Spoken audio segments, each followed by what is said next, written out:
الحمد لله وحده والصلاة والسلام على من لا نبي بعده أما بعد فأعوذ بالله من الشيطان الرجيم بسم الله الرحمن الرحيم الرحمن علم القرآن خلق الإنسان علمه البيان صدق اللہ العظیم۔ انتہائی واجب الاحترام معزز سامعین کرام، محترم دوستو بزرگو، یوں تو شب و روز جلسے ہوا کرتے ہیں، مجلسیں محفلیں سجا کرتی ہیں، لیکن ہر محفل کی بات ایک جیسی نہیں ہوتی۔ کوئی محفل دنیا بھر کی خرافات پر منحصر ہوتی ہے تو کسی میں بے حیائی کا علی الاعلام مظاہرہ کیا جاتا ہے، کسی میں اردو کی شمع روشن کی جاتی ہے تو کسی میں قوالی کی صدائیں بلند ہوتی ہیں، کہیں عرس اور میلہ لگایا جاتا ہے تو کہیں ڈھول اور تاشے بجائے جاتے ہیں۔ ایسی محفلیں اکثر عیش پرست لوگوں کی ہوتی ہیں۔ ان محفلوں کا دینی مجلسوں سے، دینی محفلوں سے کوئی واسطہ نہیں ہوتا۔ ان محفلوں میں شرکت اعمال نامے میں گناہوں کا اضافہ ہی کرتی ہے۔ میں آپ کو بتاتا ہوں کہ دینی محفل کسے کہتے ہیں، دینی مجلس کسے کہتے ہیں، دینی پروگرام کسے کہتے ہیں۔ دینی محفل تو وہ ہوتی ہے جس میں دینداروں کا جمع غفیر نظر آئے۔ دینی مجلس تو وہ ہوتی ہے جس میں قرآن اور حدیث کی باتیں ہوں۔ دینی پروگرام تو وہ ہوتا ہے جس میں اللہ اور اس کے رسول کی باتیں ہوں۔ دینی اجتماع تو اسے کہتے ہیں جس میں آنے والوں کو تہذیب و تمدن کے موتی، اخلاق و کردار کے پھول، حیا و پاک دامنی کا درس اور امن و امان کا پیغام دیا جاتا ہو، جہاں مسلمان کو دین کی تربیت و صحبت ملتی ہو، اکابرین و اولیاء کی زیارت نصیب ہوتی ہو، ایمانی حلاوت حاصل ہوتی ہو، قلبی راحت نصیب ہوتی ہو، دماغی سکون ملتا ہو۔ حضرات محترم، ہمیں اپنی قسمت پر ناز ہونا چاہیے کہ آج ہماری شرکت ایک ایسے ہی دینی پروگرام میں ہے جہاں برکت ہی برکت، رحمت ہی رحمت، منفعت ہی منفعت، فائدہ ہی فائدہ ہے۔ یہاں نقصان کا دخل نہیں اور خسارے کا سوال نہیں۔ اللہ اللہ، اس محفل کے مقام و مرتبے کا کوئی اندازہ کر سکتا ہے جس کو ملائکہ رحمت زمین تا فلک اپنی جلوہ سامانیوں کے ساتھ مزین کر رہے ہوں اور اپنی نورانیت کی آغوش میں لیے ہوئے ہوں؟ اگر میں شاعر کی زبان میں یوں بیان کر دوں تو غلط نہ ہوگا، مقصدوں کے حصول کی یہ محفل ہے۔ سب مل کر کہنے سبحان اللہ۔ مقصدوں کے حصول کی یہ محفل ہے، التجاء اور قبول کی یہ محفل ہے۔ محترم سامعین، اللہ تعالیٰ کی ذات کس قدر عظیم الشان ہے، اس کی شان عظمت کا کیا پوچھنا۔ وہ تو شہنشاہوں کا شہنشاہ ہے، وہ تو سلطان السلاطین ہے۔ شمس و قمر، شجر و حجر، بحر و بر، خشک و تر، جن و بشر، حور و ملک، عرض و فلک، چوتھا طبق، سب اس کے محتاج ہیں۔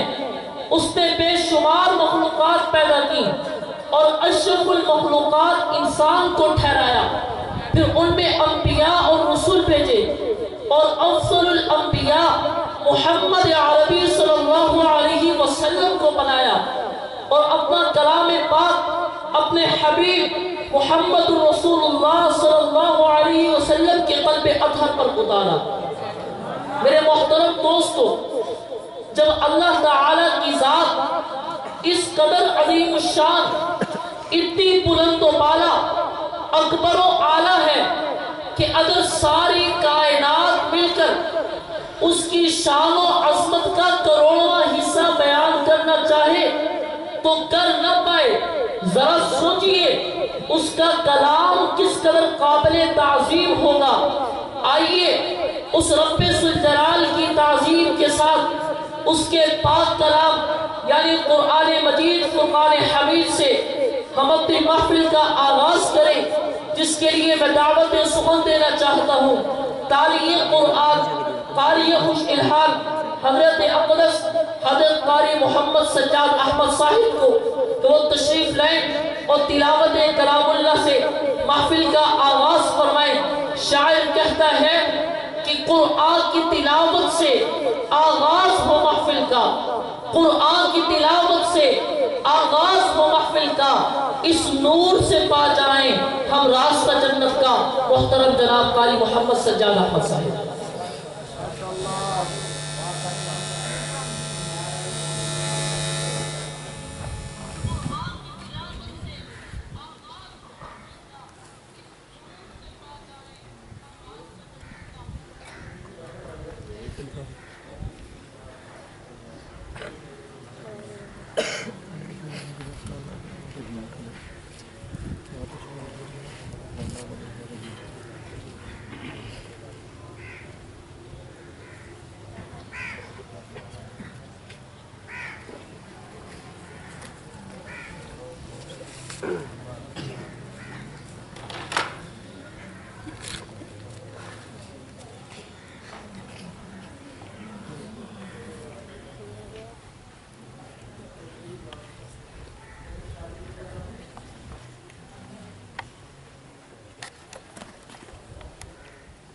أعوذ بالله من الشيطان الرجيم.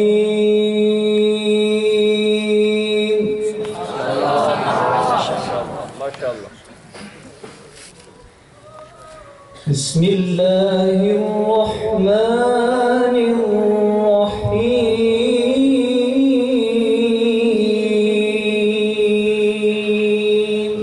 ما شاء الله. الله الله.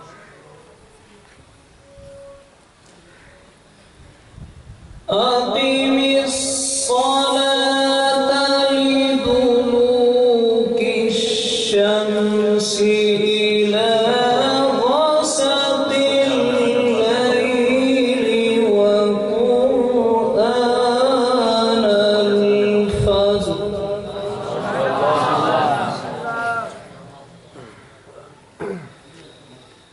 إن قرآن الفجر كان مشهودا. ما شاء الله. الله الله. ومن الليل فتهجد به نافلة لك ما شاء الله. ما شاء الله. عسى أن يبعثك ربك مقاما محمودا. ما شاء الله.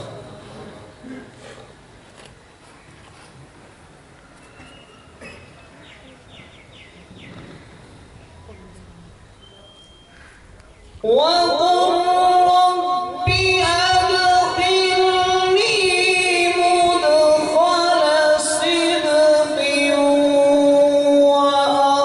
وأخرجني مخرج صدق واجعل لي من لدنك سلطانا نصيرا.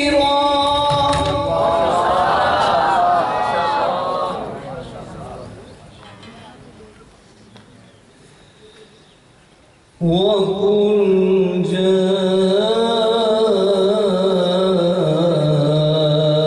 الحق وزهق الباطل ما شاء الله ما شاء الله. إن الباطل كان زهوقا. ما شاء الله.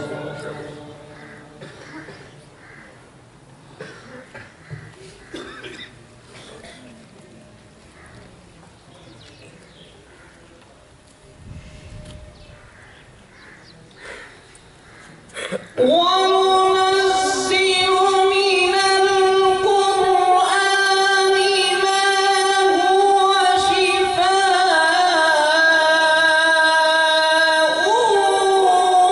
ورحمة للمؤمنين ولا يزيد الظالمين إلا خسارا.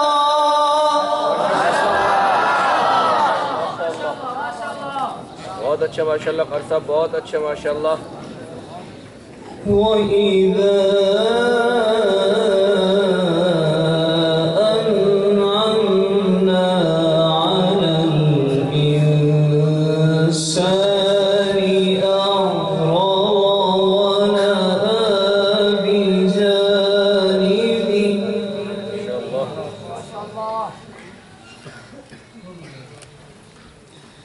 وإذا مسه الشر كان يئوسا. ما شاء الله.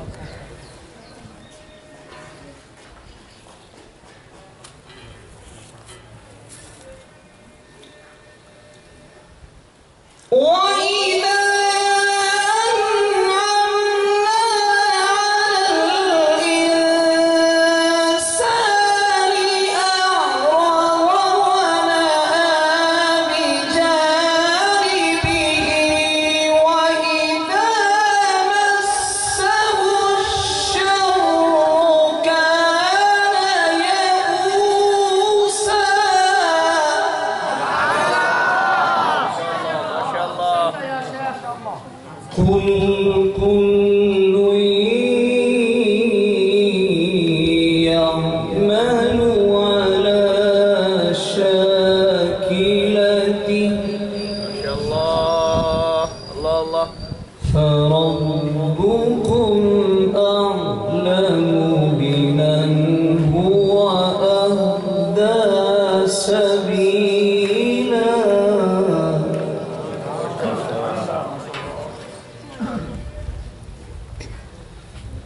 بسم الله الرحمن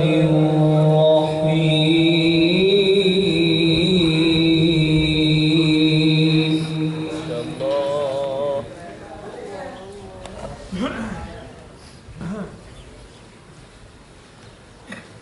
والتين والزيتون وطور سينين ما شاء الله. ما شاء الله. وهذا البلد الأمين. ما شاء الله. ما شاء الله ख्वाजा साहब, क्या बात है माशाल्लाह.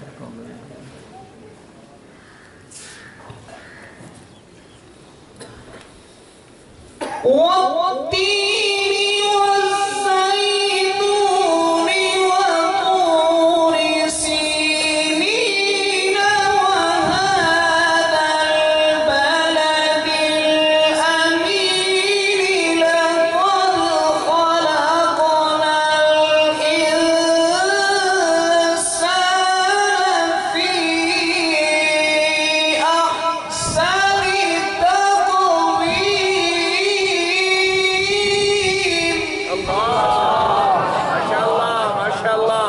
اللهم زد فزد. ما شاء الله. ثم رددناه أسفل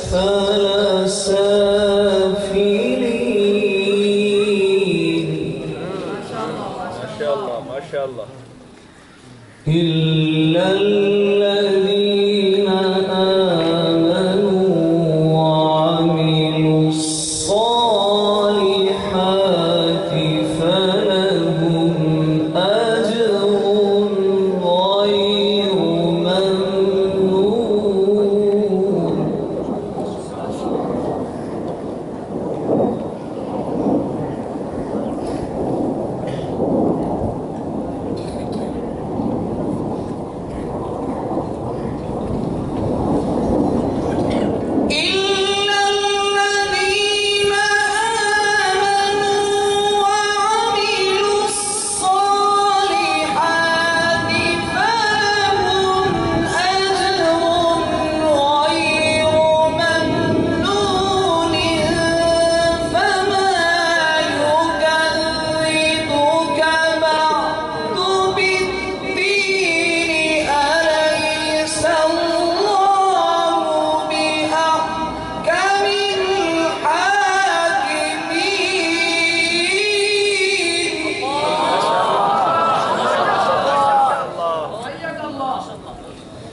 إلا الذين آمنوا وعملوا الصالحات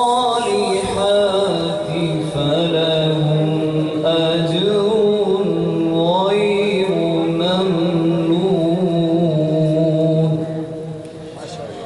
فما يكذبك بعد بالدين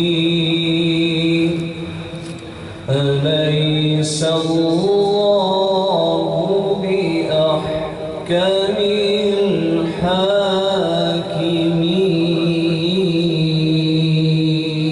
ما شاء الله ما شاء الله. صدق الله